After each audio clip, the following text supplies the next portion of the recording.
Welcome to the Review Detective, guys. In today's video we're gonna see if the Acer Swift 3 2017 edition is right for you.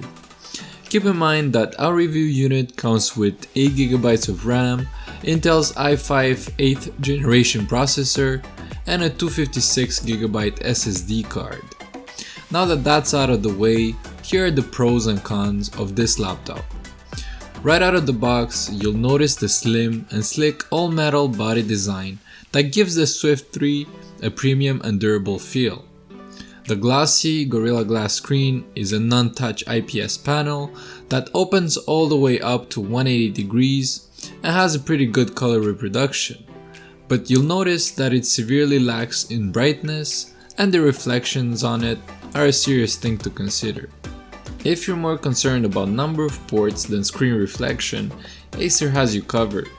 On the left side you'll find the power supply port, a full-size HDMI, USB Type-C, 2 USB 3.0 and your microphone headphone jack.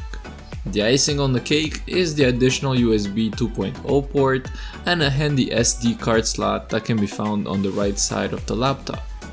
Other things we liked about the Swift 3 is the rather good backlit keyboard. Typing on it for extended periods of time will not be an issue, but the size of the arrow keys and the placement of the delete power button is something we would change for the next generation. Underneath the keyboard, we were disappointed to see that the mouse pad is made out of plastic rather than glass, but material aside, it does work well and you'll be able to scroll precisely. Another con of the Swift 3 is the rather bad webcam. It films in 720p resolution, but the result is grainy and the colors are somewhat washed out. On the upside, the laptop has a good pair of speakers, and even if they're placed underneath, the sound is acceptable, but perhaps lacking a little bass. We also quite like the addition of a Fingerprint Reader that works well and facilitates login without the hassle of a password. The Hinge is also a pro for this laptop, feels like it was well built and the screen doesn't move much. The only minor complaint we have is the fact that you can't open it with one hand.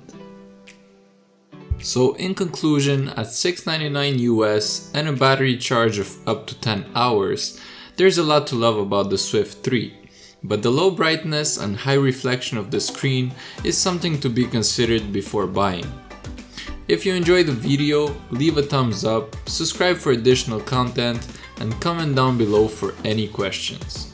Review Detective out.